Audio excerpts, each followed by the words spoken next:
Graça e paz a todos que estão nos acompanhando em mais um devocional. Seguimos ainda meditando na carta de Paulo aos Filipenses. Hoje nós iremos fazer a leitura devocional no capítulo 3 dessa carta, a partir do verso 12. Se você está nos acompanhando em nossos devocionais, em nossas leituras, você vai lembrar que na quarta-feira passada nós vimos que Paulo estava descrevendo a respeito de quem ele era, né, falando que tudo aquilo que ele havia conquistado e todos os seus méritos, na verdade, eram insuficientes para trazer-lhe a salvação.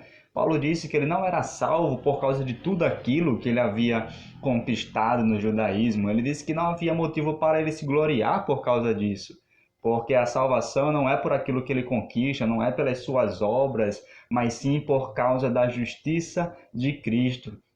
Sim, a salvação é pelas obras, sim, mas de uma pessoa, que é Jesus Cristo. Foi pela obra de Cristo na cruz do Calvário que hoje nós podemos ter a salvação, porque a justiça de Cristo é que foi imputada a nós, e não a nossa própria justiça que pôde, de alguma forma, nos salvar, porque nós não somos justos, mas Cristo nos declarou justos quando nós colocamos a fé nele. Então, Paulo está falando a respeito da sua vida, olhando para o seu passado e mostrando todos os méritos que ele tinha e falando que, na verdade, ele desconsiderou tudo aquilo quando ele olhou para Cristo e colocou a sua confiança somente em Cristo, não nas coisas que ele tinha ou que ele era. E hoje nós iremos ver como Paulo passou a enxergar a sua vida depois que ele foi alcançado por Cristo. Então, como era a vida presente de Paulo depois que ele foi salvo? Nós faremos a leitura no capítulo 3, versículo 12 ao 16. Iremos analisar um pouco dessa vida, como Paulo retrata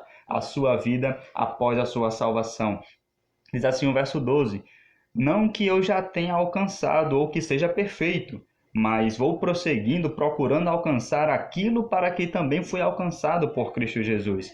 Irmãos, não penso que eu mesmo já o tenha alcançado, mas faço o seguinte: esquecendo-me das coisas que ficaram para trás e avançando para as que estão adiante, prossigo para o alvo, pelo prêmio do chamado celestial de Deus em Cristo Jesus. Por isso, todos os que somos aperfeiçoados, tenhamos esse mesmo modo de pensar. E se em alguma coisa pensais de outro modo, Deus também vos revelará isso.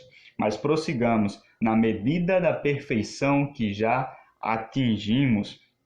Meus irmãos, aqui nós temos que olhar para como Paulo está apresentando a sua vida a partir do momento em que ele foi salvo, que ele foi alcançado pela obra de Cristo. Ele está comparando a sua vida com a de um atleta, mostrando que ele deve prosseguir e se esforçar para alcançar aquele prêmio que está em Cristo Jesus. E aqui vale um parênteses, né? Temos que atentar para um ponto específico, que Paulo não está dizendo com isso que a sua salvação agora vai ser conquistada por meio de seus esforços, certo? Como nós já vimos no último devocional, Paulo falou que a sua salvação vem da fé. Ele diz no verso 9, ser achado nele, não tendo por minha a justiça que procede da lei, ou seja, da sua obediência, das suas obras, mas sim a que procede da fé em Cristo, a saber, a justiça que vem de Deus pela fé. Então é pela fé que Paulo afirmava que estava salvo, é pela fé que nós somos salvos. Mas Paulo vai falar que a partir do momento em que nós somos salvos, nós devemos comparar a nossa vida com a de um atleta que vai ter esforços, que vai ter alguns obstáculos, que vai ter alguns desafios no nosso caminho até nós alcançarmos o prêmio, né? Passarmos por aquela linha de chegada e nos encontrarmos com Cristo para recebermos a nossa salvação, certo? E Paulo compara com a caminhada cristã porque haverá muitas dificuldades no meio do caminho, né? Lembre daquele atleta que corre numa pista repleta de obstáculos, né? Aquele atleta, ao olhar para a pista cheia de obstáculos, ele não pensa que vai ser difícil passar por tudo aquilo e desiste daquilo. Não, na verdade ele já foi treinado para passar por todos aqueles obstáculos. Ele sabe que aqueles obstáculos estariam ali, ele não foi pego de surpresa. Da mesma forma, nós devemos saber que durante a nossa caminhada cristã, nós teremos alguns desafios para passar por eles, nós teremos alguns obstáculos no meio da nossa caminhada, mas nós não devemos temer esses obstáculos, mas devemos nos preparar e correr a nossa caminhada cristã tendo a nossa fé em Cristo e manter o nosso alvo, o nosso foco em Cristo Jesus, porque se nós olharmos para qualquer outra coisa, se nós mantermos o nosso foco em qualquer outras coisas, nós podemos nos desviar desse caminho, nós podemos desistir dessa corrida cristã, mas nós devemos manter o nosso foco em Cristo. Lembre-se, não é para alcançar a salvação, porque uma vez que a nossa salvação foi alcançada, uma vez que Cristo nos salvou, a salvação ela está garantida. Uma vez que nós fomos salvos, nós permaneceremos salvos, porque Cristo assim nos garante. Paulo nos fala em Romanos 8, no versículo 32, ele faz uma pergunta: quem nos separará do amor de Cristo? Será tribulação, angústia, ou perseguição, fome, ou nudez, ou perigo, ou espada? E aí logo depois no verso 38, ele vai responder a essa pergunta de forma categórica. Ele diz: pois eu estou bem certo de que nem morte, nem vida, nem anjos, nem principados, nem coisas do presente, nem do porvir, nem poderes, ou alturas, ou profundidade, nada poderá nos separar do amor de Cristo. Então nós temos essa certeza de que se nós formos salvos, nada pode nos separar de Deus. Nós temos essa segurança. Cristo nos assegurou que nós estamos seguros nele.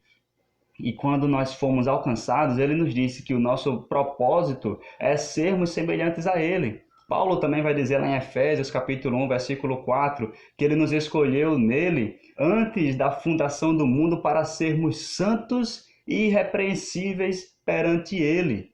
Então, Deus nos salvou para a santidade, para sermos santos, para sermos parecidos com o nosso Deus que nos salvou, certo? E aí vai entrar aquele conflito que muitas pessoas acabam entrando em discussão, que é a responsabilidade humana e a soberania de Deus. Essas duas verdades estão expostas na Bíblia. Deus é soberano, é Deus que opera a nossa salvação do início ao fim da nossa vida. Foi Deus que veio ao nosso encontro, Deus nos salvou e Deus nos manterá salvos até o fim da nossa vida. Mas, ao mesmo tempo, a Bíblia nos fala que nós somos responsáveis pelos nossos atos, né? E a partir do momento em que nós somos salvos, nós devemos sim nos esforçar para sermos parecidos com Ele, para sermos semelhantes a Cristo. E é o que Paulo está tratando aqui. Ele fala: não que eu já tenha alcançado ou que seja perfeito, mas vou prosseguindo, procurando alcançar aquilo para que também fui alcançado por Cristo Jesus. Ele olha para Cristo. Cristo é o alvo, Cristo é o foco de Paulo. Muitas vezes, alguns cristãos acabam comparando a sua vida com a de outros cristãos e pensam: mas fulano é cristão e ele faz tudo aquilo.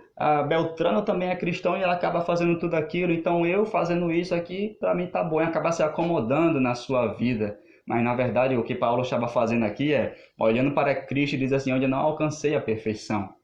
Eu ainda não alcancei. Cristo me chamou para ser santo. Cristo me chamou para ser parecido com Ele, mas eu ainda não alcancei isso. Mas eu vou prosseguindo. A vida cristã é um progresso, né? Nós vamos subindo cada vez mais na nossa santidade. Nós vamos cada vez mais nos tornando mais parecidos com Cristo. E nós devemos tirar o foco, os olhos do passado. É o que Paulo diz. Irmãos, no versículo 13, não penso que eu mesmo já o tenha alcançado, essa perfeição. Mas faço o seguinte: esquecendo-me das coisas que ficaram para trás e avançando para as que estão adiante, prossigo para o alvo, pelo prêmio do chamado celestial de Deus em Cristo Jesus. Assim nós também devemos nos desapegar daquilo que nós carregamos no passado, daquilo que nós éramos, e agora focar em quem nós somos em Cristo Jesus e prosseguir para o alvo, né? Com disciplina, assim como um atleta tem disciplina e ele treina para aquela prova, para enfrentar aqueles desafios, nós também devemos ter uma disciplina espiritual, termos comunhão com Cristo por meio da sua palavra, lendo e meditando na sua palavra de dia e de noite, orando também em todos os momentos, como Paulo diz em 1 Tessalonicenses 5,17, orai sem cessar.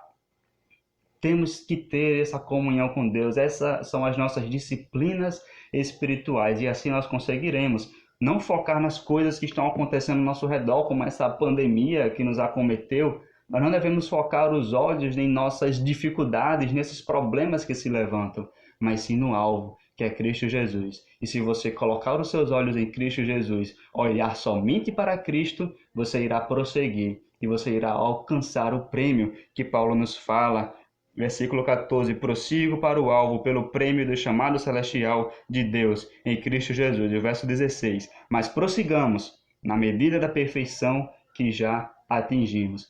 Essa perfeição que Paulo fala é uma maturidade espiritual.